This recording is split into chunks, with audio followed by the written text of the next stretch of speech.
Sunrise, sundown. Daniel Stallings as told to Jackson Eflin. The heavy fog was lifting when we started to make out the silhouette of the officers, with the wolf looking down from every overpass.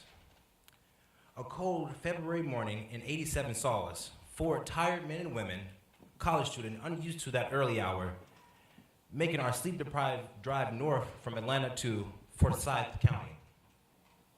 The sun had barely risen when we exited the highway and followed the traffic in the direction of the police, slowly crawling toward the large field with a gravel parking area. We stretched out of the car and felt the chill, reaching into our trunk to grab our coat for the march. We chattered excitedly about all the people who showed up to support the MLK Day march. The passengers in the car next to us reached into the back of their trunk. That's when the white robes came out. And they weren't the only ones. Apart from law enforcement, the uniforms we saw the most were white and were camel gear. We grew quiet very quickly. Our glances furtive. I watched with disbelief as more and more white robes appeared, fluttering in the cold dawn light. Close to 1,000 people had appeared that morning, and as we approached the staging area, the armed officers started to sort the protesters, often using our apparel to funnel us into different chutes like cattle. I can't say if it was intentional or if someone made a split-second decision, someone didn't know the road, or someone didn't think of the consequences. But about a mile and a half down the Highway 9, an embankment rises to the right of the road. Now, I ain't never been to war, but I know the high ground is the stronger position.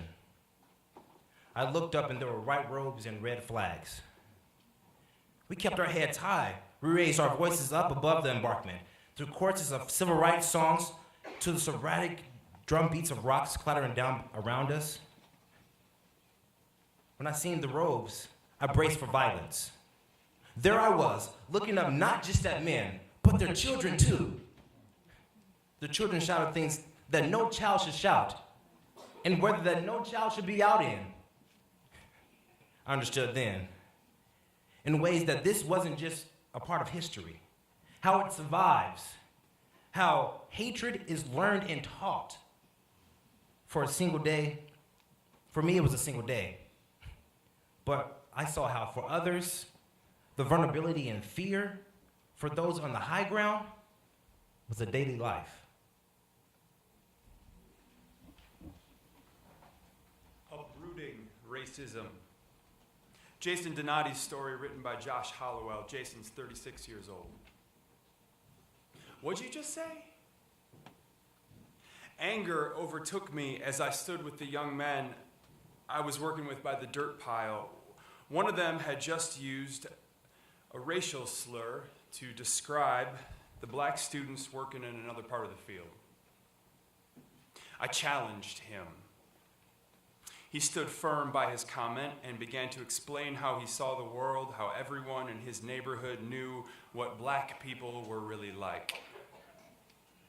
The others joined in. I let them continue to spit out words of hate, words which fell heavy on my heart, each like a dagger against my family. And I had a choice to make. I was brought here to teach about the environment, but today's lesson was going to be about racism. Who else was going to have this conversation with these kids if I didn't? I began to tell the boys about my biracial family. That racial slur was not at some unknown them, but against the love of my life and our wonderful children. I told the boys of the pain this causes. I told them that this is not just the way the world is, but that racism is evil. I told them that this hate aimed at others would eat away at them too, slowly killing their compassion. There was a better way forward.